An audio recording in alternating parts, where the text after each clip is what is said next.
My gosh, such funny stuff. Good morning, everybody. I'm Ann Rossley. I'm with Kyle Harvey. We are here for Monday Morning Coffee with Kyle and Ann, where we talk about great things going on in Chicago real estate. So, Kyle, happy Monday. Happy Monday.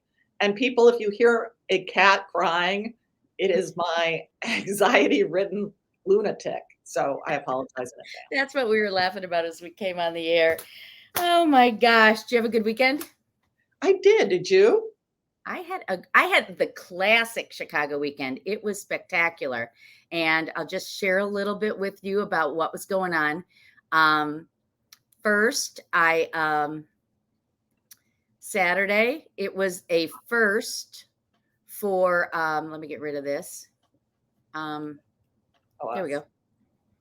Get rid of us. Get rid of us. There we go. It was a first for this ComEd supported Buckingham Fountain. Let's start summer. I don't know if you saw that was happening, but every year I get so excited about Buckingham Fountain going on, and everybody gets really bored with my social media posts about the fountain's coming, the fountain's coming. Well, this year they did a whole big thing on it. They had like museums with booths. They had like Chicago festivals with booths, bunch of stuff for kids to do, slides, and they had a band for 3 hours. It was really fun. So this was walking up. They had the Chicago policemen on their horses, and people were going up and petting them and getting pictures with them. And here's my building in the background, which was really so fun. And then I just wanted to share one more photo with you where they had the band. Oh, and yeah, it was really pretty fun. So that was that. And then after that, we did the classic go on a lakeshore drive terrace and have cocktails and dinner, which, and we had friends in from out of town who got to experience that. So I have to say, if you are considering living downtown, just consider that magical experience about being on a terrace and seeing Chicago's lake. It's just so fantastic. So, of course, then it was old Chicago because this friend used to be in Chicago. So Tom and these friends, I went home early, hit the Zebra Lounge in the Lodge, which are like old school, right? Right. Here's the for me. Yeah. Here's the funny part. They go into the Zebra Lounge and run into friends of ours who we used to go to the Zebra Lounge with 30 years ago before kids, right? Just happened to run into them. So that was so hilarious. What a good time. Yeah. Love it. And when I say I went to bed early, it's not like I was that early, but anyway, so that's what I mean. I had the classic Chicago weekend. Yeah. So I went to go see the CSO, the Chicago Symphony Orchestra, on Friday night, and it was so nice to be back doing that. It was, a classic. What did you hear? Tchaikovsky, Mozart. I forget who the third was, but it was just lovely and really interesting music. And there weren't a ton of people there. Friday night, a warm Friday night, everyone's like, I got other plans. Right. It was lovely. Oh my gosh. Well, so, our Grand Park Music Festival is coming up, and that's my other happy place. So we'll be talking about that in future episodes, but let's get our show started.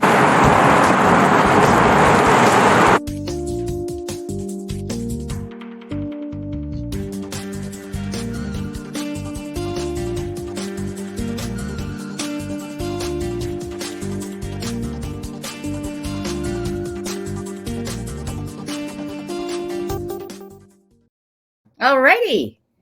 So we've got lots to talk about today. I'm going to jump in stats, and I'm going to do it like in record time. Okay. This is kind of a repeat of last week. So if you saw it last week, you can tune out for a minute. Let me find it here. Here we go. Okay. Quickly. Condo sales year to date, Chicago lakefront neighborhoods were up 5%. Last year we were 61% over previous year. So strong sales. Closed sales in the month of April, I had to think a minute there, 1559 to down 7.6%, but still incredibly strong versus previous months. Under contract, we dipped just a little, but still very strong. Homes for sale, 3,143 condos is down 37.2. Now remember, that's what's active, meaning they sell so fast that they aren't on the market very long.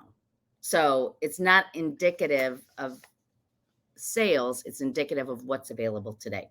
Month supply, 2.7 months, very much a seller's market. Median sales price for a condo, $394,000. Let's talk single family homes. Okay, last year at this time, we were up 76% over 2020. This year, we're still up 4.6% versus previous year. Number of closed single family sales, 156 last month. Not like the peak, but like previous years. Very good. Very good. Homes under contract, 126. Again, a little bit of a dip, but certainly very strong. Single family homes for sale, 210, way low. As you can see in the month supply of 1.7 months, down 39%. Again, don't have as many, and when they do come on, they go fast, folks. So that's it. That's your sales. Yeah, this is really a story of low inventory. All this information is about the fact that there is not enough for sale. And, people ask me, I've got some clients who are looking in Bridgeport, and they're asking me, Kyle, when do the homes come on the market? And the answer is they usually come on the market in spring. But right now we've got sort of a perfect storm of people with really low interest rates who do not want to leave, people who worry that they're not going to be able to find their next home, boomers aging in place, not getting out of their homes, not downsizing or upsizing or moving. And so right now we're not building enough homes. So this is tricky. It's really tricky and very frustrating for people. Yeah. Yeah. Speaking of, though, as quickly as homes are selling, let's talk reality check. Yeah. We were talking about this just before we went on the air. Yeah. It's really interesting. Both of us have noticed that the anxiety around selling and buying has made some people, not all, just a few people, think that real estate brokers don't actually know what they're talking about when they tell you what's going on in the market and give you advice about buying and selling. Don't you think, I mean, as an industry, we haven't done a very good job of explaining all the things that we do and all the things we've experienced, all the potential potholes and missteps that might occur, how we protect our clients. And I think there's a perception out there that we're just a bunch of Vanna Whites opening, changing the letter, or what was Carol Merrill opening the door number 3, right? Yeah. And because there's such an increased amount of transparency, meaning you can go on the internet and you can see a property. You can go on the tax rolls on the internet and see the taxes. You can, there's so much you can do that people feel like they know as much as we do, right? You're absolutely right. And we have also done a disservice to the public in trying to make it seem like we've made it easier for you to buy and sell homes. Oh, that's a really good point. Yeah. And the answer is we've made it much more transparent, but it's not easy. Understanding a market takes time and study, something that really good real estate brokers do. Understanding pricing, understanding trends, understanding what's likely to come up is something that we as professionals immerse ourselves in, this kind of information, so that we can be the most help to you. Right. We are finding, and I think it's real estate brokers across the city, especially really good real estate brokers across the city, are finding the pushback from the public who think that the transparency means that they are on an equal footing knowledge-wise with the brokers, we're finding that frustrating because they're going to get themselves into, and us, because we effectively do what our clients tell us to do. I mean, we give them really good advice, but clients have to accept the advice for us to act on it. Right. And so get us into trouble. And so, it's frustrating right now, this duality of transparency and Mm-hmm. and then the assumption that there is nothing more, the Vanna White thing that you just mentioned, there's nothing more than that we are providing. Right. Well, a couple of examples, like I have a single family home that I'm pricing. I mean, I couldn't sleep last night worrying about this because I know what my sellers have in their heads because they've been on and they think they've got their number, and they don't realize if you don't have a powder room on the first floor, if your flooring is dated, if your kitchen was beautiful 15 years ago, it's not going to compete at the same level as one that has the powder room on the first floor, that has the painted woodwork, which is on trend today. Granted, it's not classical, but and the kitchen, and if you don't have the kitchen great room, but you've got a dark kitchen, I'm sorry.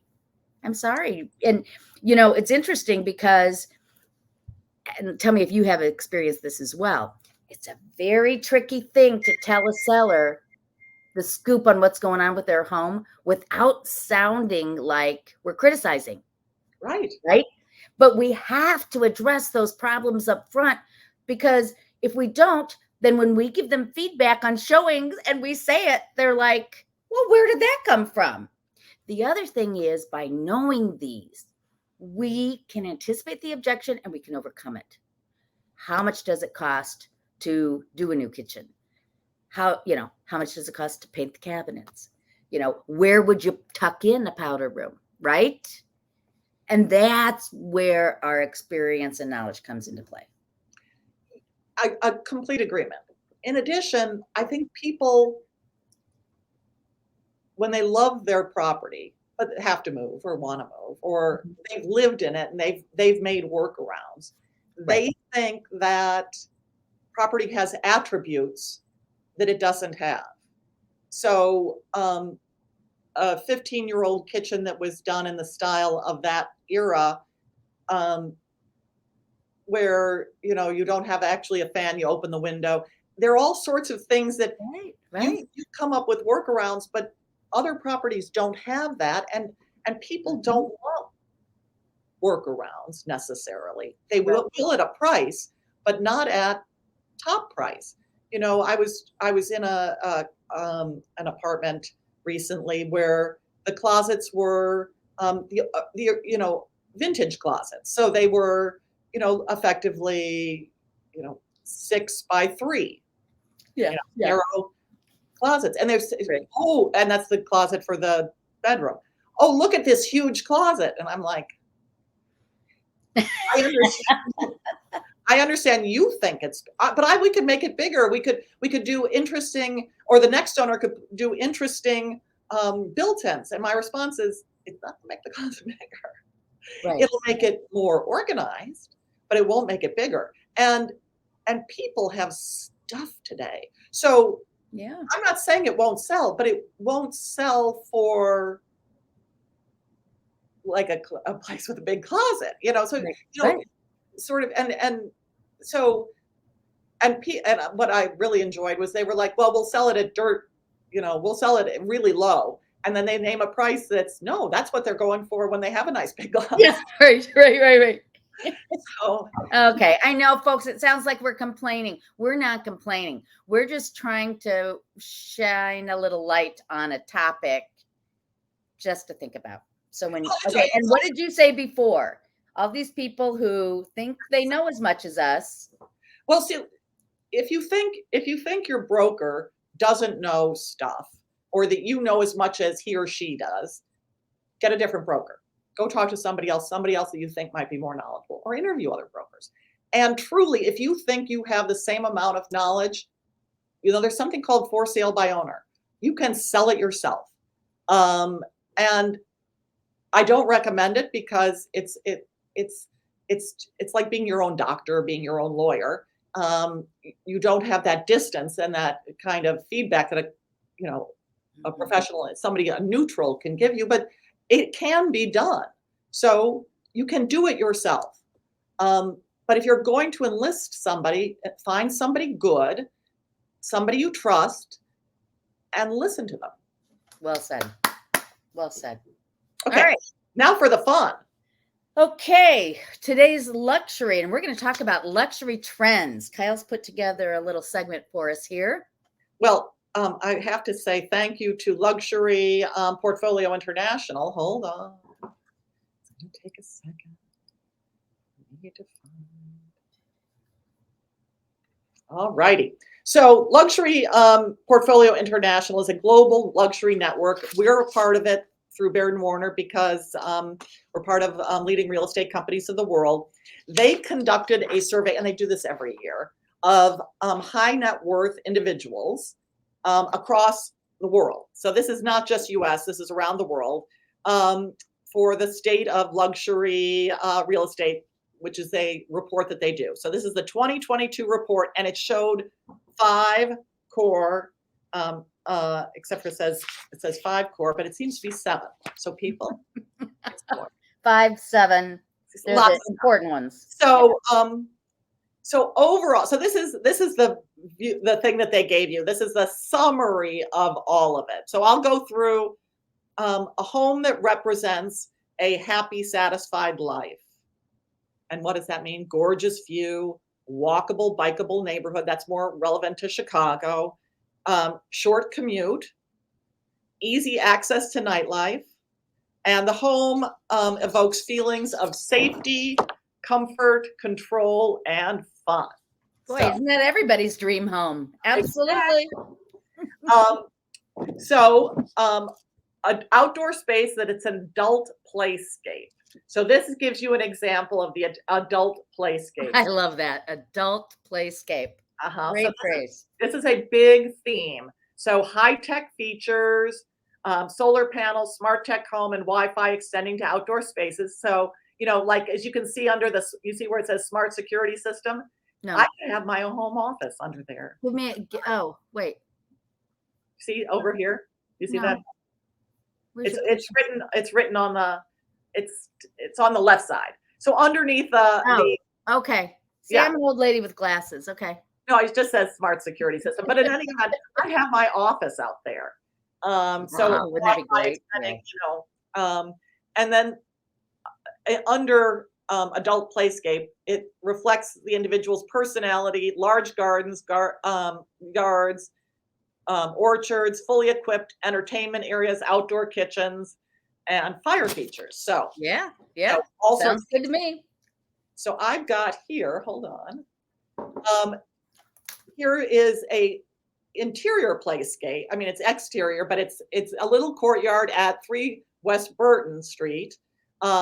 And it's only on the market for 18.75 million. We have shown you this house before, and it's beautiful. It's very classically designed, very much classic. As you can see, features this pretty garden space, but here you go. Just an example of a place where you could have a party, an intimate dinner, and enjoy it in the city. Okay, so now, sustainability. Okay, I've moved on to fitness and wellness, but anyway, sustainability, and you can see some of that in here too. Yeah. In addition to the solar panels, which we're not going to have a lot in this city, but sustainable and non-toxic construction materials. So see this wood roof, stone exteriors, stone here. A lot of these materials will be reused or are recycled materials, and that's actually something great. This house is at 54 East Scott, and it's on the market for 9.4 million. Yes, and it also shows the fitness and wellness amenities, private spaces, and tranquility gardens. That doesn't that look tranquil? I mean, for being in the city, that's just makes you It really does. It's really pretty. Indoor pool or spa. Let me see if I got a. That goes back to that term that I learned at Luxury Portfolio, that biophilic design, where the outdoors is inside and the inside is outdoors with the little roof over it, Very cool. Yes, All right. very cool. So this is another example of this. This is 1515 North State Parkway. It's on the market for 9.3 million. These stone floors are 400 years old. Are they really? They harvest them from someplace in France. No kidding. And here they are in a kitchen. So you can recycle, reuse, baby. Recycle, reuse. It seems though the energy to get them from France, to rip them out of the ground in France and bring them over to the United States. Okay, I'm just saying, but it's obviously beautiful. Yes. And that, we're going back. Okay, what's the next one? This indoor outdoor feeling of connectivity. It gives you a feeling of connection to the outside. These people have a fireplace here, a fireplace there, lovely. So I didn't show you. With banana wall doors, which are so fun. Or are those just French doors? Maybe those might be French doors. These are French doors. Yeah. But you could have, what do you call them, banana wall? Nana wall. They're like the accordion glass. Yes, very nice. So, but this is at 2226 North Fremont. It's on the private network for 6.5 million.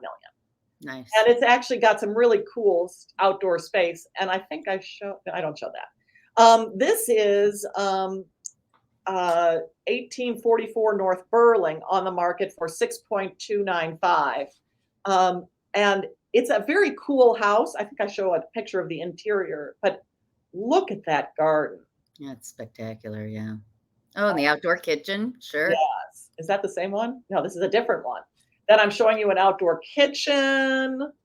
And what I thought was funny, because in some of these other places, they have an outdoor water, like a sink and all that. Yeah. And I'm thinking, in Chicago, we don't do that because winter.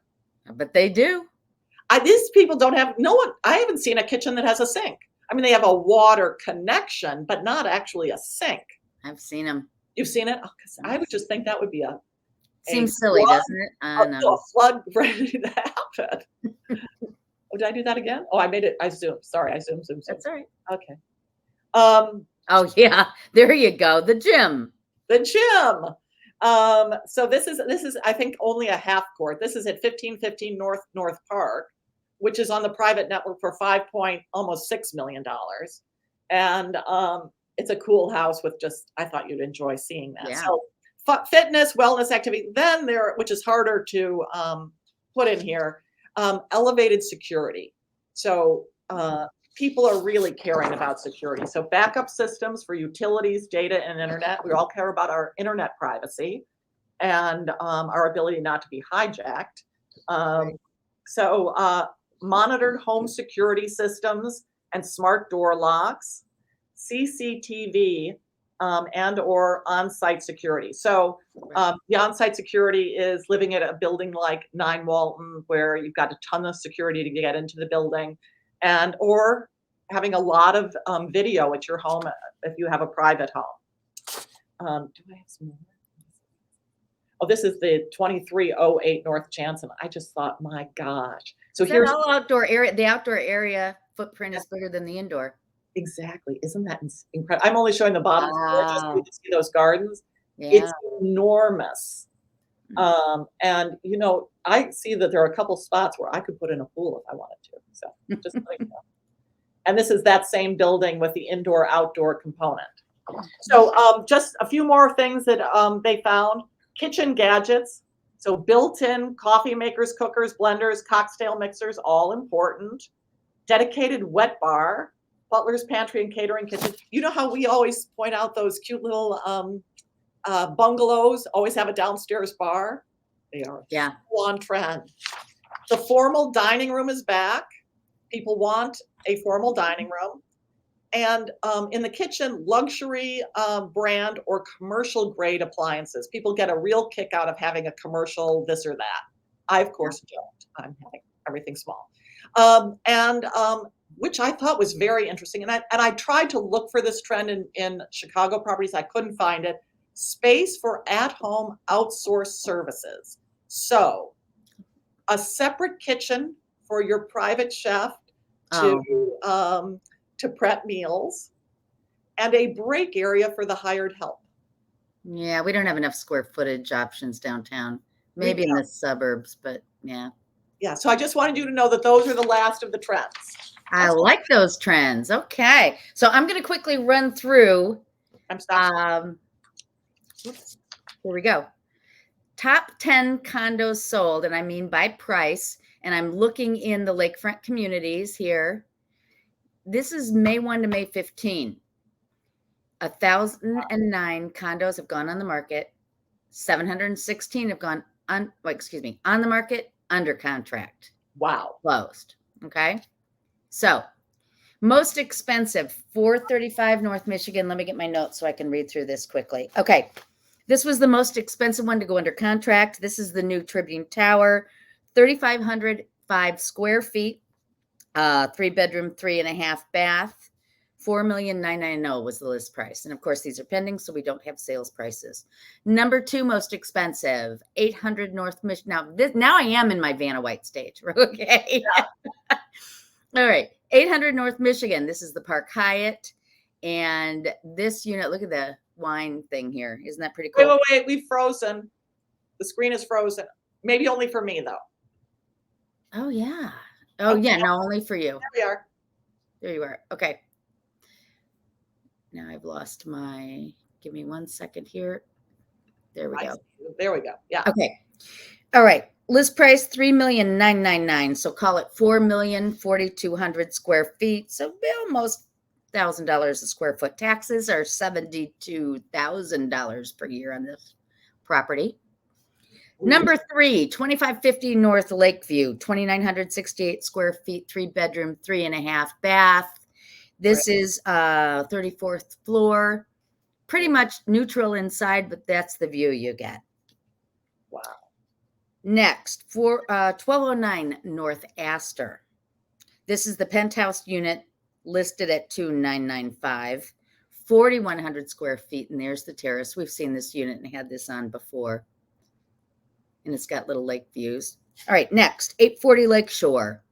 This is only a 3rd floor unit, folks. Everybody knows this building right on Lakeshore Drive by the park in Northwestern. Lucian LaGrange. Yes. So it's 3,900 square feet. You're only on the 3rd floor, so you're not getting those expansive high views, but it's a 4-bedroom, 4.5 bath. That's a nice big unit. Yeah. Taxes say only $20,000. I was kind of surprised. Remember, that building is on property that is leased from Northwestern. So that building has really low property taxes. Thank you. Okay. The next 2 are 2350 Orchard. These, there's very little available if you want to be in Lincoln Park and have luxury, and 2350, and they're really selling out now. So the next 2 are in this building, Unit 502 and Unit 504.